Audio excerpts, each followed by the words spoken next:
Hello, ladies and gentlemen, and welcome back to the Zombie Train. This is episode number 305. I'm your host, Ellis, otherwise known as Train Man or the Admiral. And this week we're taking a question that was posted on two separate episodes. I don't actually have them pulled up, but it was about C&O 614. Now, if you'll give me a moment, I will pull these comments, the full wording of the comments up.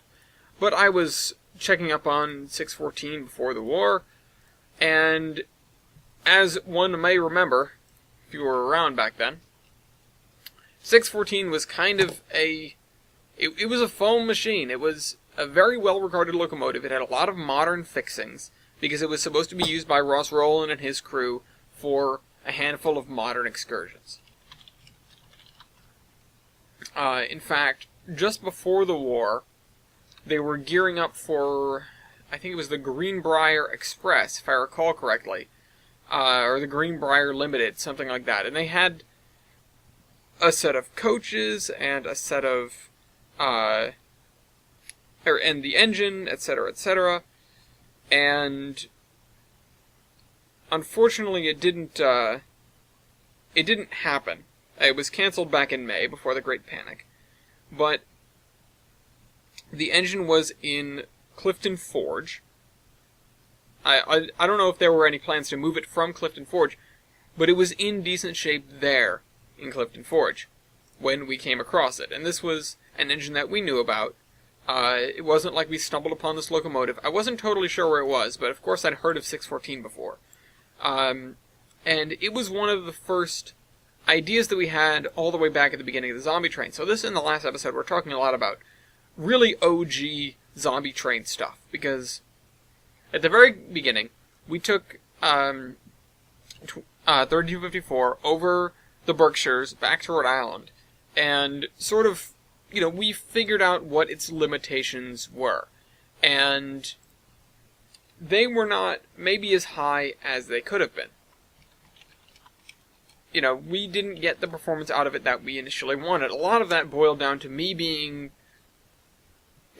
not the greatest engineer, as a matter of fact. I was fairly new as far as running a locomotive goes, and we worked out most of those kinks in the coming months. So it wasn't the end of the world. But one of the first thoughts that crossed my mind is, well, if 614 is going to give us this much trouble, then let's go and find if 3254 is going to give us this much trouble, why don't we go get ourselves a bigger engine? And the reason that I was interested with it in no small part is because of its fame and because of the reason for its fame. Because it had undergone all these changes, and it was a very, very high-performing steam locomotive, which was not something that we really were able to get our hands on. It was, or not something that a lot of steam engines had going for them. Back when it was tested, it was doing better than diesels, and at least in fuel economy. And fuel was like number one in our mind, because I was a Rhode Islander, of course, and I knew of like one place to get coal ever. So we decided we'll go down to Clifton Forge, we'll get this engine, and we'll run it. We didn't end up going down, at least not immediately. At least not on any time scale that sort of would have made sense. We didn't go and run and get this engine when we had the chance, and the first time we went through Clifton Forge, we didn't even give it a second thought. But we did go through there on a number of occasions, and 614 was really, really high on the list when it came to the beginning of the Zombie Train Incorporated. As you might have determined, during the course of the Zombie Train, we never followed through on those plans to start using 614 instead of 3254, mostly because, quite simply, we never got around to it. It would have been a massive undertaking to get a second engine, especially one that was so far from home, in a period of time that was actually really fledgling, not just for us, but for all the survivors of the war. I call them survivors. At that point in time, nobody had really survived anything. It was just the beginning. And I say that with a smile, even though I really shouldn't, because it was like, well, here's the nightmare that is beginning. It was truly a nightmare.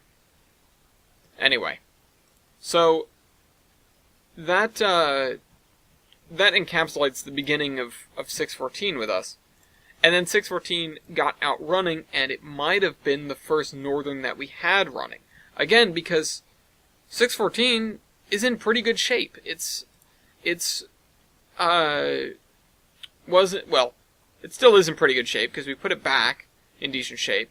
It's one of these engines that we wanted to get running as quickly as possible, but also we sort of made a move to retire it when we got the chance, because, let's face it, it was a modern engine, quote-unquote, as modern as you can get a steam engine, and as a consequence, it was really a complicated engine to deal with. There were a lot of things that had been done to it that we didn't really know all about. It was nice that it had things like the cab signals and stuff like that, which, they were cool to have. They weren't overly useful, but they were cool to have.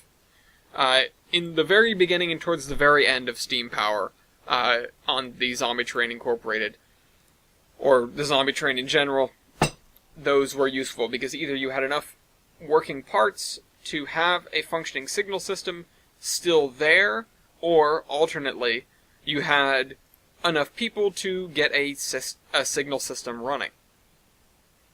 So, that's sort of what the big deal was with 614. 614 was an immensely powerful, immensely useful tool for us that we used pretty much as we possibly could, and and then following that, we retired it kind of as quickly as it made sense to.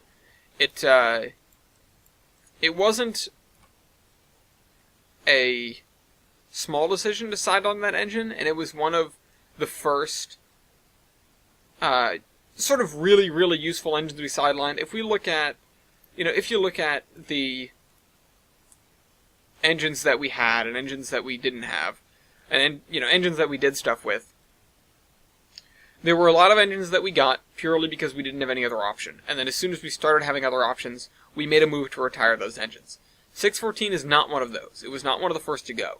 614 lived its life pulling freight and passengers through the mountains of the southern United States, particularly the southeast, for the most part. Rarely came north, rarely went west. It was very in its element, even though it was an extremely, extremely useful engine. The reason I haven't talked about 614 very much is the fact that, like I just mentioned, 614 really didn't go anywhere. It didn't partake in any really special missions. It didn't really, really make a name for itself, although I'm certain that it did among many, many, many communities in the Southeast. Or in the South, as it's most often called. Because it had its own crew that I was, I wouldn't say I wasn't associated with it, but it was almost running like a secondary zombie train at the beginning of ZT Inc. It was one of the first things that we broke off, and it was never truly part of our national network until towards the end of Steam, when we really had a lot of stuff put together. It was an engine that was doing odd jobs, and an engine that was, foremost, used to take coal from mines or storage areas in a lot of cases, and bring it to effectively the edge of its territory where other engines would come and get it, and break it up, and distribute it to all of the other locations. It was the heart of the coal supply line for the Zombie Train Incorporated, at least in that general area. In the southeast and in the northeast as well, to an extent, because a lot of the coal came from down there. Because, let's face it, we were, relatively speaking, a small operation with not a lot of manpower to run coal mines. We had a lot of people doing work for us with locomotives and such, but nobody was really a coal mine expert, that's for damn sure. And a lot of the times we would try to get one running or get one open and it would fail catastrophically. So we only had a couple of really successful mining operations that were providing coal for almost the whole of the Zombie Train Incorporated, which sounds like a lot. But when you consider that a lot of coal mines back in the day were supplying power plants and the like, which consumed much, much more coal than than a large portion of our operation did, the math works out a little bit. Even when I had sat down to figure it out, it was, we could probably produce this much a day from this location, this much a day from this location. We can consume this much. These engines do this. These engines do this. This bookkeeping was a really major part of the Zombie Train Incorporated, and it's also why I was, and still am for many days of the week, totally desk-bound. As things got bigger, things got more complicated, but 614 relatively stayed exactly where it was. There was, like I said, ideas tossed around of, hey, let's use 614 for like a special train, like it was designed to be. Or not designed to be, but like it was set up to be before the war. And that was a great idea, because we did still have a lot of coaches. They had started selling off coaches in May, but I'm not sure if it was like things that led up to the Great Panic, or if the market just wasn't great in early 2012 or mid-2012 for fancy coaches, but there were a lot of coaches left over there with 614. And they looked pretty nice too. They were probably the nicest coaches that we had, other than singular private cars that we managed to find. This was a whole train set that was, that was ready to go. I was honestly kind of impressed. Well, to clarify, most of a whole train set. Not exactly a whole train set. Some of the cars had already gone.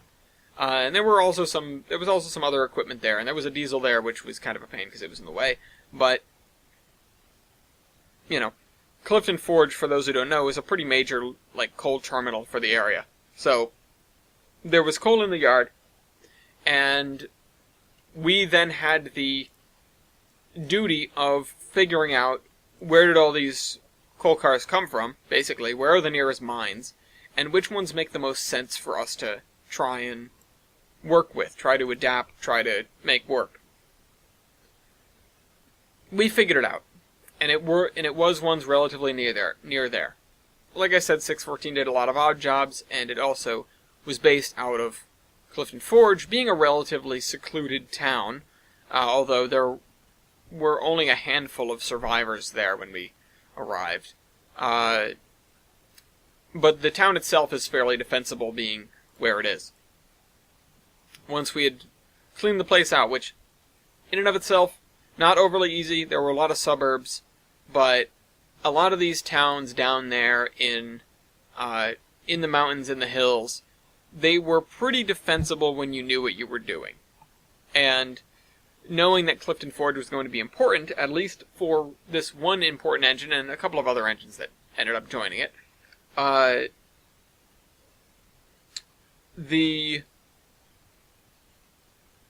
one of the main things we decided to do was get a garrison going in Clifton Forge and set up some defenses. So, right now, I think the town is one of the largest in the south, and I have a lot of other Zombie Train folks to thank for that, but really we have to thank Ross Rowland for storing this locomotive here. If it weren't for 614 being there, we would have never even worried about Clifton Forge, and as a consequence, we probably would have had a harder time getting coal. Because, me being dumb me, the Rhode Islander, not thinking much about where coal comes from, or how to run a coal mine, the stuff that we got out of Clifton Forge, in terms of knowledge, really helped us along with getting fuel for all of our engines. So, I hope that answers the questions. The comments in specific were as follows.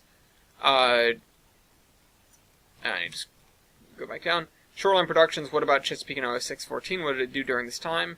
And I believe 2026 production. No, Buckeye Nation Railroader also did you get your hands on 614 to haul for heavy freight loads. Anyway, Trademan out.